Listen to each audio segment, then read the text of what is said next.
welcome again, dear students. Now we are to starting the next exercise, and that exercise is important. Before starting this exercise, we know about some identities of this chapter, and that identity is called as the fundamental identities. Fundamental identities of the trigonometric functions. Now, mainly there are the three identities of the trigonometric function.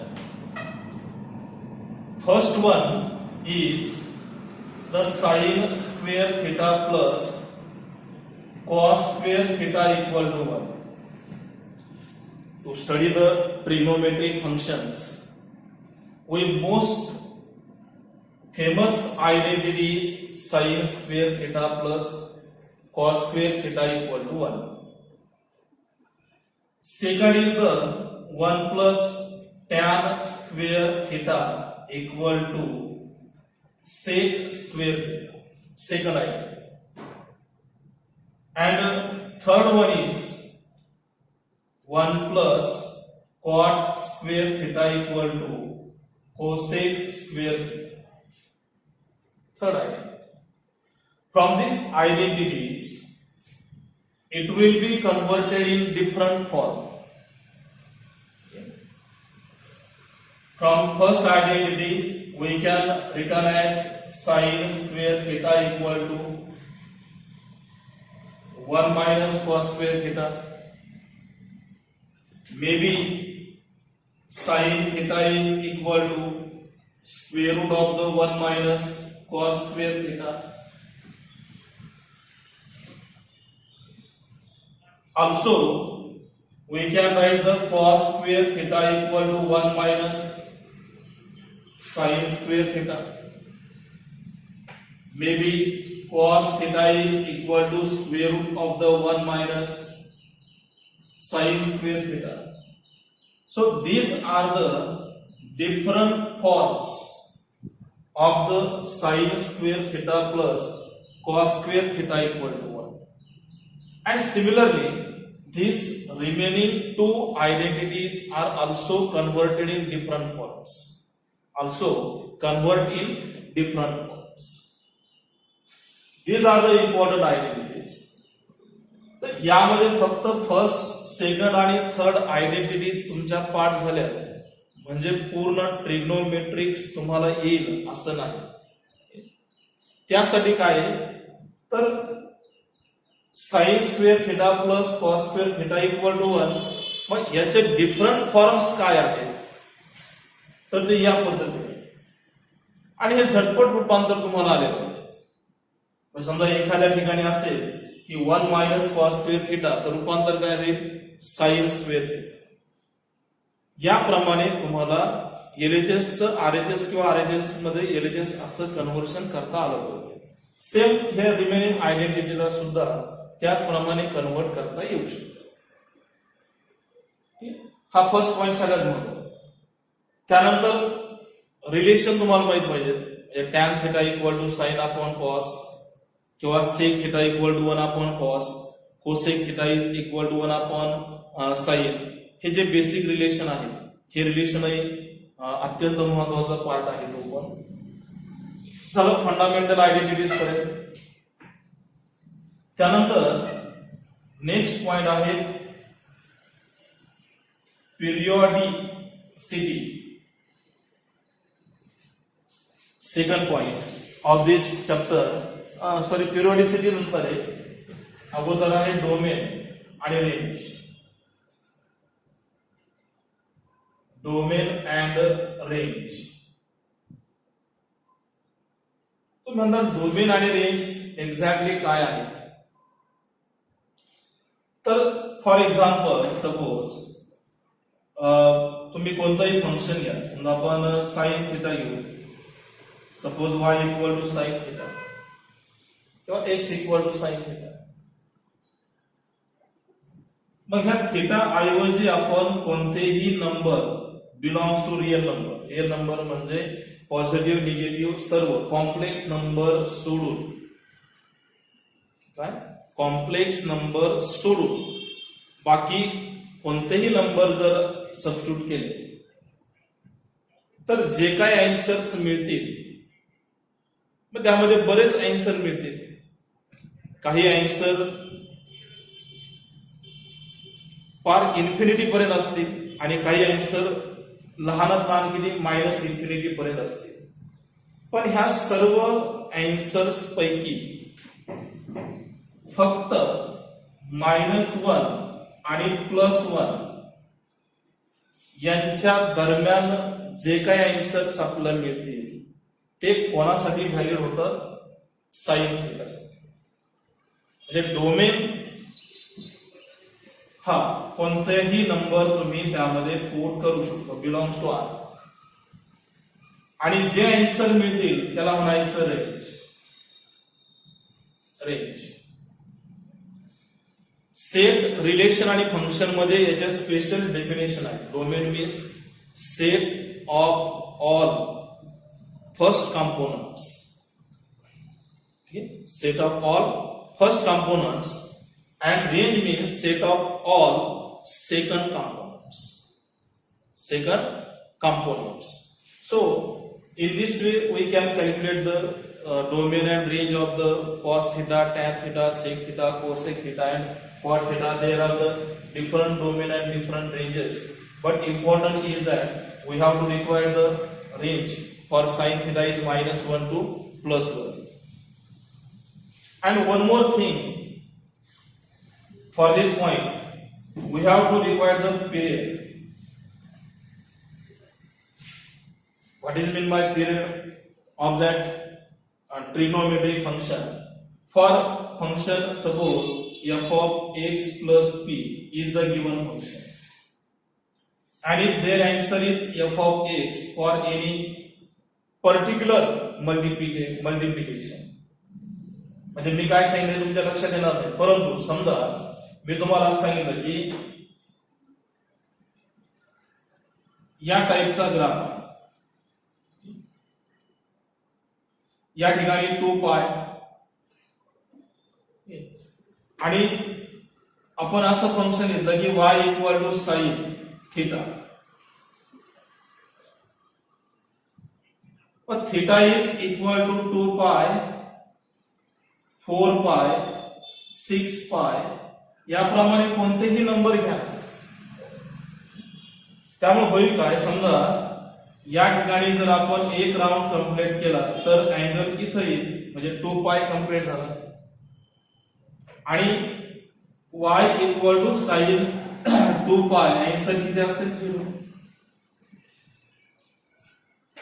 y equal to sine 4π answer 0. कोणताही number घेतला तर answer काय असेल? 0. म्हणजे ठराविक period संपल्यानंतर एक ठराविक रोटेशन झालं की परत त्याच फंक्शनचा आन्सर सेम येतं. याला म्हणायचं पिरियॉडिसिटी. पण ठराविक डिस्टन्स गेल्याच्या नंतर तीच व्हॅल्यू आपल्याला परत मिळते. तुम्ही किती फिरा द्यावे तरीही आपल्याला सेम व्हॅल्यू मिळते. याला म्हणायचं periodicity. Suppose x plus p equal to f of x, यामध्ये जर आपण असं रिप्रेझेंट केलं की sine of x plus 2π answer किती मिळेल? Sine x. Sine of x plus 4π answer किती असेल? x. याप्रमाणे तुम्ही त्याला कंटिन्यू करू शकता, आन्सर काय मिळणार आहे? सेम. म्हणून याला म्हणायचं पिरियॉडिसिटी. आणि ज्या रेडियल मेजरमेंट साठी सेम त्याच व्हॅल्यू मिळतात त्याला म्हणायचं period. Also period of the sine is 2π. साइनचा पिरियड काय आहे? 2π. म्हणजे एक राऊंड कंप्लीट झाला की साइनच्या व्हॅल्यू परत पहिल्यापासून सुरू होतात सेम. कितीही मोठा अँगल असो तरी त्याच्या व्हॅल्यू आपल्याला काय मिळते? सेम मिळते. याला म्हणायचं पिरियड. झालं बघ, fundamental identities, domain, range and period. बाकी यामध्ये ज्यावेळेस तुम्हाला ऍक्च्युअल एक्झाम एक्झरसाइज सॉल्व्ह करायचा आहे त्यामध्ये सगळ्यात महत्वाची भूमिका जी असेल ती असेल फंडामेंटल आयडेंटिटीज, तुमचं बेसिक नॉलेज आणि तुमची प्रॅक्टिस. ह्या जर बाबी जर असतील तर ट्रिग्नोमेट्रिक सारखा जो टॉपिक आहे तो टॉपिक तुम्हाला अतिशय सोपा जाईल. आणि तुम्ही एक गोष्ट लक्षात ठेवायची, जर एकदा याचा व्यवस्थित अभ्यास झाला तर वारंवार त्याचा अभ्यास करण्याची गरज विद्यार्थ्यांना पडत नाही. हे लक्षात घ्या, इतर सब्जेक्ट प्रमाणे नाही. याचा थोडासा अभ्यास झाला की तुम्हाला परत वारंवार त्या गोष्टी पाहण्याची गरज पडत नाही, कारण हे अतिशय सिंपल पार्ट आहे. मॅथमॅटिक्स जरी तुम्हाला वाटत असेल डिफिकल्ट, तर डिफिकल्ट वगैरे काही नाही. थोडंसं मन लावून जर तुम्ही कन्सेप्ट समजून घेतले तर याच्यासारखा सिंपल एकही चॅप्टर एकही सब्जेक्ट नाही. ठीक आहे, तर आपण एक्झरसाइज जो आहे 2.2 त्याला सुरुवात करू. त्यामध्ये काय आहे, first if 2 sin A is equal to 1 equal to √2 cos B and pi by 2 less than A less than pi, 3 pi by 2 less than B less than 2 pi. Then find the value of tan A plus tan B upon cos A minus cos B. Cos A minus cos B. Now we can calculate the solution of this example. सुरुवात कशी करतात, तर जे statement दिलंय त्यापासून given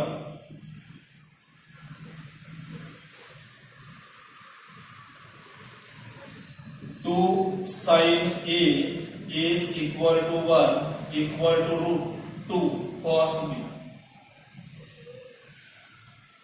हा ratio आहे, हा रेशो आहे, त्यामुळे याचं सेपरेशन करता येऊ शकतं. This implies that 2 sin A equal to 1 and 1 equal to √2 cos B. अजून एक येईल आपल्याला 2 sin A equal to √2 cos B, पण ते घेऊन उपयोग होणार नाही.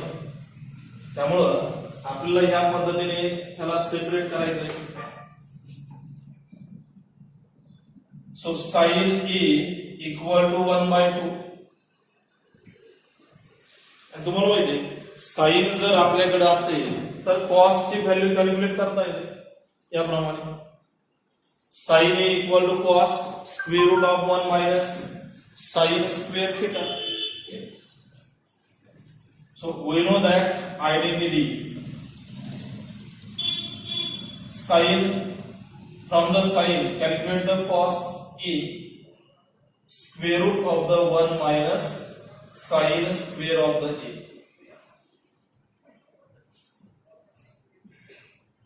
Square root of 1 minus 1 by 2, 1 by 4, subtraction is 3 by 4, square root is plus or minus 3, root 3 by 2. आता cos A पॉझिटिव्ह घ्यायचा का निगेटिव्ह? cos A जो आहे तो आपला पॉझिटिव्ह मध्ये घ्यायचा का निगेटिव्ह मध्ये, हे कोण ठरवणार? तर अँगल A ठरवणार. पाय by 2 less than A less than पाय, व्हिच क्वाड्रंट 90 डिग्री पेक्षा मोठा आहे आणि 180 डिग्री पेक्षा लहान आहे, म्हणजे सेकंड क्वाड्रंट. आणि सेकंड क्वाड्रंट मध्ये कॉस निगेटिव्ह आहे. So this implies that cos A equal to minus root 3 by 2. आणि याचं कारणही पुढे लिहायचं का पाय by 2 less than A less than पाय. सेकंड क्वाड्रंट मी तुम्हाला सांगितलं कालच पहिल्या लेक्चरला की तुम्हाला तो ग्राफ जो आहे त्याचा important role all sine tan आणि कॉस त्याप्रमाणे तुम्हाला हे निगेटिव्ह पॉझिटिव्ह अॅक्युरेटली देत आहे. कॉस ए ची व्हॅल्यू मिळाली. आपलं काय पाहिजे आता टॅन पाहिजे. कॉस ए आणि साइन ए असेल तर टॅन ए सुद्धा आपल्याला कॅल्क्युलेट करता येणार आहे. Now to calculate the tan A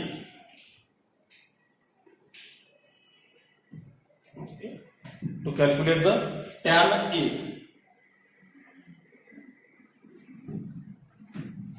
Therefore, tan A equal to sin A upon cos A.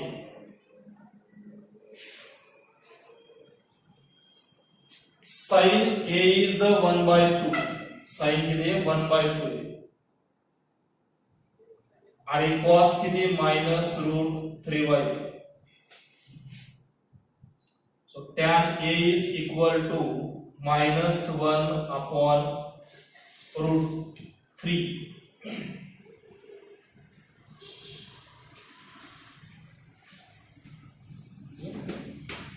आता आपलं एक पार्ट कंप्लीट झाला.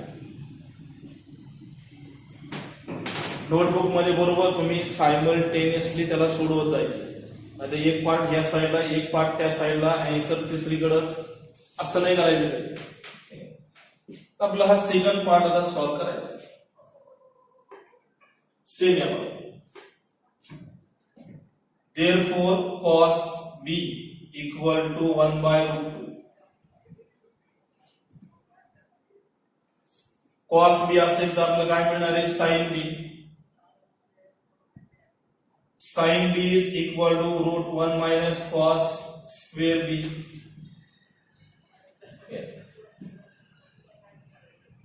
1 minus 1 by root 2 bracket square 1 minus 1 by 2 subtraction is again 1 by 2 and square root is plus or minus 1 upon root plus or minus 1 by root 2. पण तरी पण प्रश्न आलाच काय की यामध्ये तुम्हाला पॉझिटिव्ह घ्यायचंय का निगेटिव्ह आणि पॉझिटिव्ह आणि निगेटिव्ह कोण ठरवणार आहे तर हा बी कोणत्या क्वाड्रंट मध्ये आहे ते ठरवणार आहे. तुम्हाला आन्सर पॉझिटिव्ह घ्यायचं का निगेटिव्ह आहे. देअरफॉर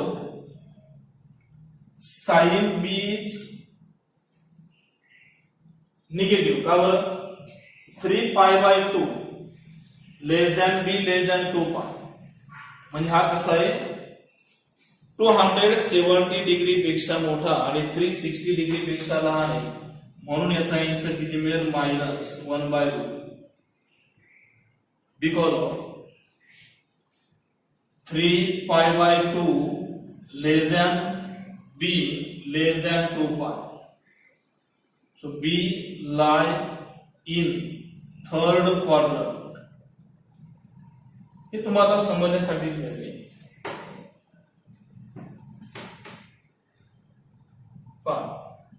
झाले. साइन बी आणि कॉस बी असेल तर टॅन बी कॅल्क्युलेट करता येईल. काय तर टॅन बी पहा tan B is equal to sine B upon cos B.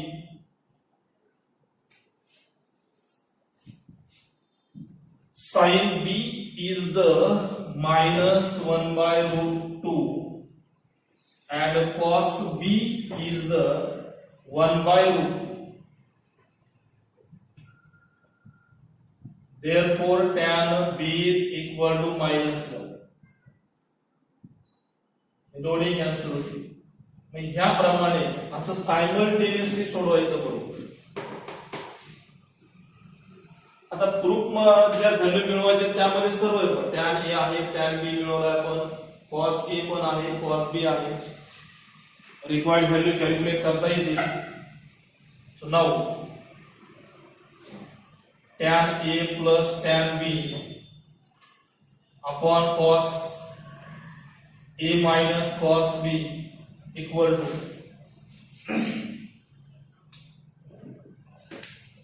tan A is the minus 1 by root 3 plus tan B is the minus 1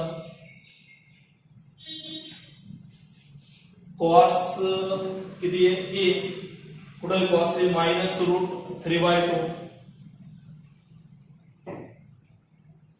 minus cos B कुठे इथे 1 by root 3 minus 1 by root 3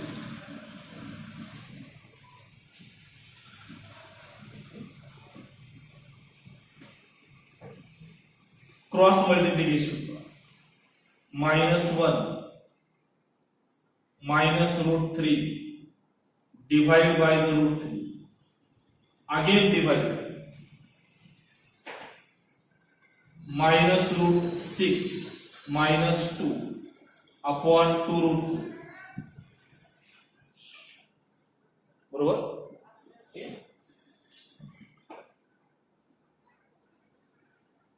-1 minus root 3 negative sign common, so ये upon root 3 याचाही reciprocal करा. 2 root 2 upon minus sign common, we get root 6 plus 2. Negative cancel, we get 2 root 2 into the bracket 1 plus root 3 upon root 3 multiplied by root 6 plus 2. That is the required solution of the first example of exercise 2.2.